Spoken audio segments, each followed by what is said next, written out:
Of the week. Last week, Game Science, the developers of Black Myth Wukong, released a benchmarking tool for PC that enabled PC users to get to grips with the rendering load of the game to give some expectation level of what they could expect the game to run at on their hardware.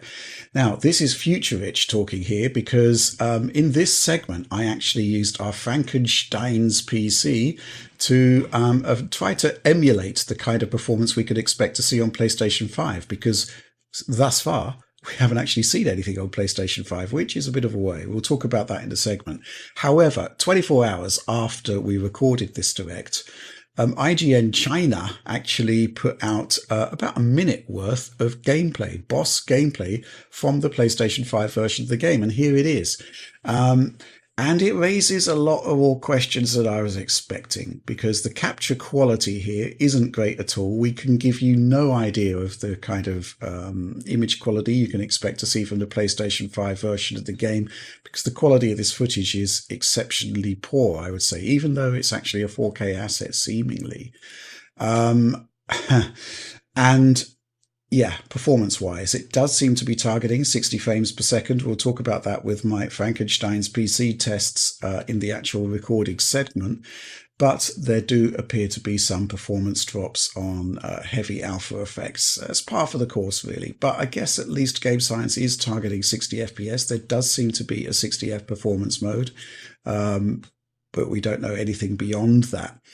I'm going to raise a couple of concerns that I have with the footage based on the IGN China captures here. Image quality is poor. Is this because of the poor quality of the capture? Is it because of YouTube compression? We just don't know, right? I mean, what I can say is there's a lot of compression in there. It doesn't look great. However, there's some oddities in this footage. And I do think that there is a case that AMD FSR3 frame generation may be in use in this particular clip, whether it's an option in the game or not in PlayStation 5. I just don't know at this point. We've literally just been given a minute of footage with no context, but you can see if you kind of go slow-mo on the footage here, that there's a kind of strobing effect. Typically, you do see that with frame generation. There are other artifacts as well to bear in mind. When you have a particularly fast pan, you can see on the edges of the screen that there's like a border of, well, it's difficult to describe really, but it just doesn't really look right.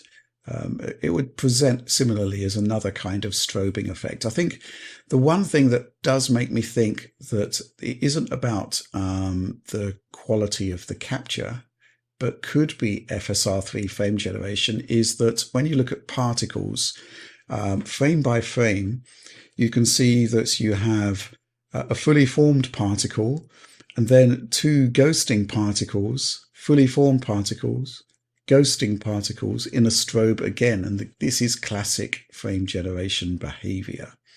So, you know, we're going to go into the segment now, but you can see that yes, there is a performance mode. We've got some metrics for you here based on the footage.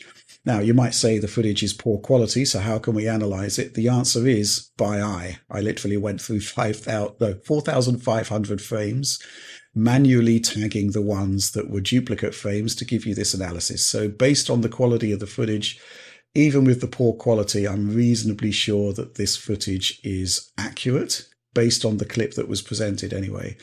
And yeah, the image quality concerns, I think we're just going to have to wait and see and look at the final game, which, you know, it's a couple of days away as I record this, but it doesn't really tie in with the quality of the results I was able to get from the Frankenstein's PCs. So very, very interesting. But anyway.